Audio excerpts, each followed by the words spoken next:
high standard of living which America has been able to attain is based on our ability to produce goods in quantity.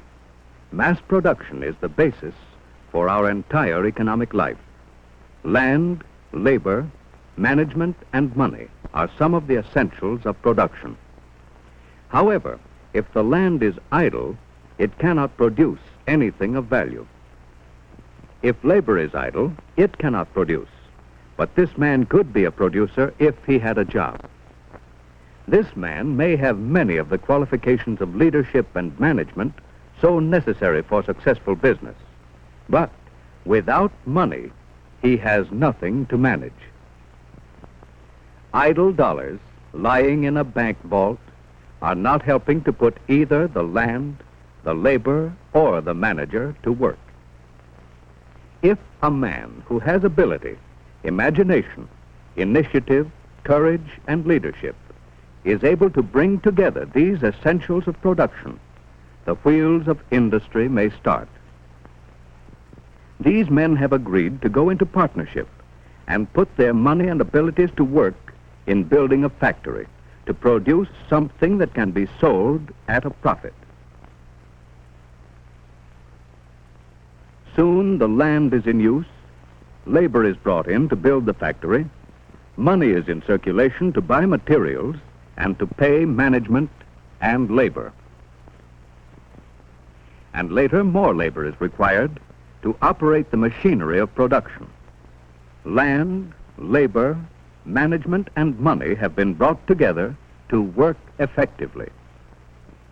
Of the many new businesses started, only a few grow to the extent that they may need additional capital to build a larger building, to buy more machinery, to employ more labor.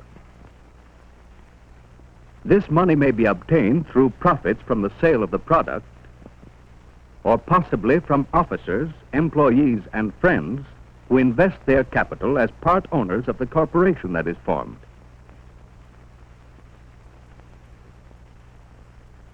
In a few years, more money may be needed to expand plant facilities further. The manager and his associates decide they must obtain funds outside their own organization. So they decide to summon an investment banker to help them gather the necessary funds. The banker analyzes the business trends, investigates the character and ability of the men in charge, and checks the financial record of the business over a period of years. He may also send an engineer to the plant to study its machinery, building, and production capacities. The banker, after consulting the engineer and the auditor, concludes that the factory can produce more goods at a profit if money can be gathered to expand it. And that is what the banker agrees to do, to get additional money by the sale of securities.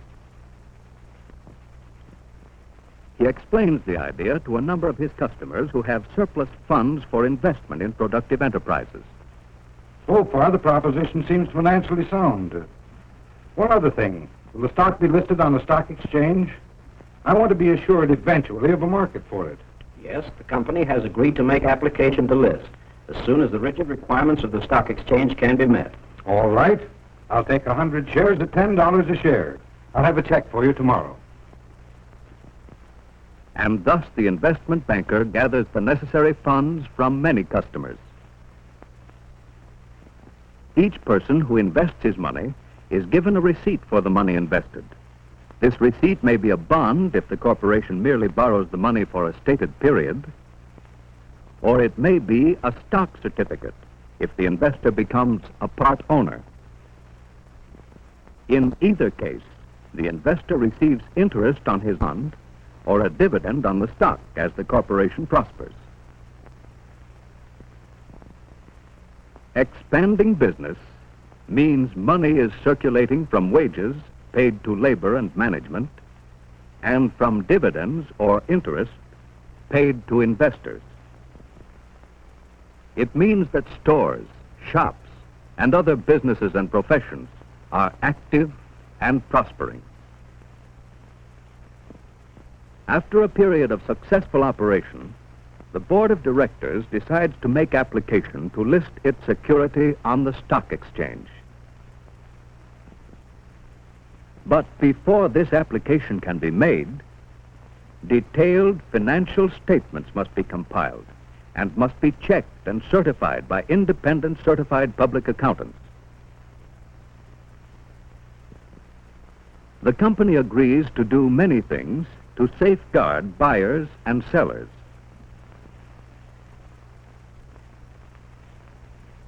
Steel engraved certificates that cannot be altered and independent registration of ownership are just a few of the many precautions. Over an extended period, many conferences with government officials, attorneys, auditors, and businessmen are held before the numerous regulations of the Securities and Exchange Commission can be met. After the corporation has met all the requirements for listing, the manager presents the material to an official of the stock exchange. Let's listen to the end of their interview. I believe I have all the data you will need. You have our application with a 3-year audit prepared by approved accountants. It appears to be a very fine report. By the way, how many stockholders do you have? We have 1,600 stockholders at present. We want to provide them with the advantages of an organized market where our stockholders can sell if they choose and others may buy with the greatest speed and safety. Well, I will present your application to the Board of Governors on Wednesday for approval of listing, and I will advise you of its decision. Thank you. I shall expect to hear from you soon, and I hope favorably. Well, bye, sir. Goodbye, and thank you. Mr. Chairman, I have examined this application and talked with officials of the company about its record, and I recommend favorable action. From the careful study of this application, I would think it a desirable listing. There's no further discussion. The motion is now in order. I move the application be accepted. I'll second the motion. A motion has been made and seconded. All those in favor say aye. Aye. Opposed? Motion is carried. Mr. Smith, will you certify this to the Securities and Exchange Commission for registration? Yes, sir. I have the letter ready.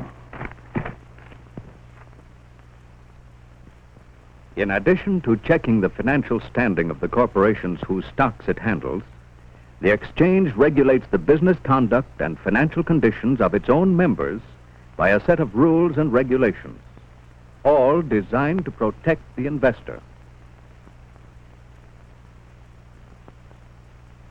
All members must sign an agreement to abide by all the rules and regulations of the exchange without question. These members must submit at least 2 certified financial statements annually. Also, the exchange staff of auditors at least once a year makes a careful audit and checkup on the business conduct and financial condition of all members. The Board of Governors of the exchange is empowered to act in any way necessary to protect the public welfare in stock exchange transactions.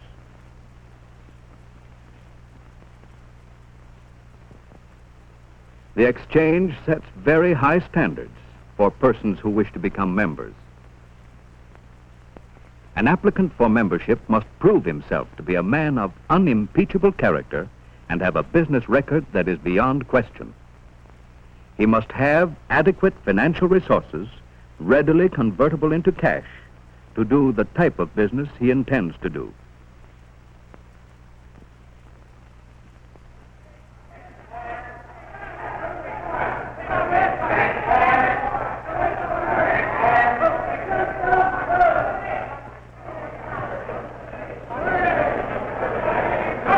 When the SEC registers the stock, it is admitted to trading on the exchange floor, thus serving buyers and sellers of securities. Suppose the original investor now finds himself in need of funds, for example, to build a new house. He knows that the stock exchange is a marketplace for his stock, so he goes to the office of a member of the exchange and tells one of the brokers that he has decided to sell his stock in American Manufacturing Corporation. He asks the broker at what price the stock is listed.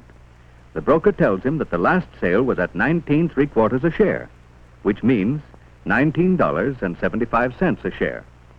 He instructs the broker to sell his 100 shares at the market.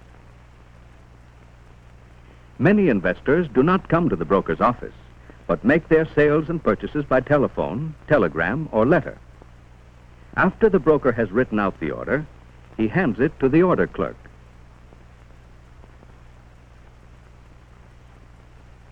The order clerk first timestamps the order and then telephones it to the floor of the stock exchange. On the floor of the exchange, this telephone order is written out at a booth attended by an employee of the exchange member. This phone is the exchange end of a private line to the member's office. The floor clerk now passes the order along to another employee of the firm who goes to the trading post. Meanwhile, at another member's booth, an order to buy 100 AMC at 20 may be received. This order is also relayed to the trading post. When a security is admitted to trading, one of these trading posts becomes the marketplace for it. Here, selling brokers and buying brokers meet and trade. Transactions involving thousands of dollars are contracted for by a wave of the hand or a nod of the head.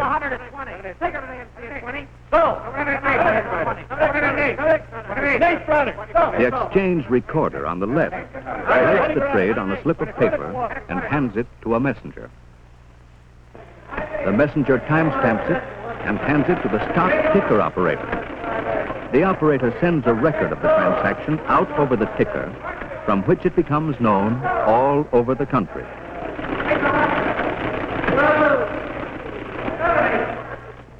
The transaction is also recorded on this huge blackboard, so that all members and employees of the exchange will know that someone has sold and someone has bought, and at what price and in what volume.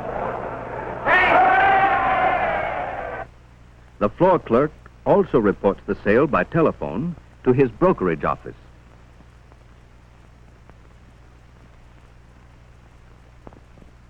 Meanwhile, the seller, who is waiting in the broker's office, watches the ticker tape to learn the trend of the market. As soon as the broker hears about the transaction by telephone, he reports the sale and the price to his customer. If the seller brings the stock certificates with him, the broker gives him a receipt for his securities and advises him that a check will be sent out in a few days. The seller may not bring the certificates, however, and in this case, the transaction is completed by mail. So far, the transaction has been very simple, at least for the seller and buyer. But there is much more to be done by the broker and his staff before the transaction is completed. A written confirmation of the transaction is mailed to the seller by the selling broker and also to the buyer by the buying broker.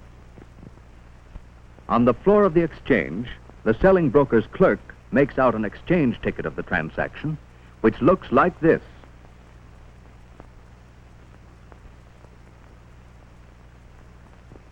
He deposits the ticket in the distributing department of the Stock Clearing Corporation.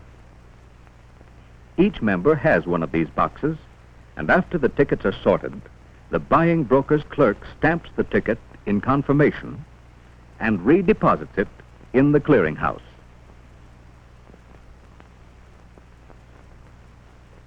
Information on these tickets is transferred by this card punching machine to what is called a punch card.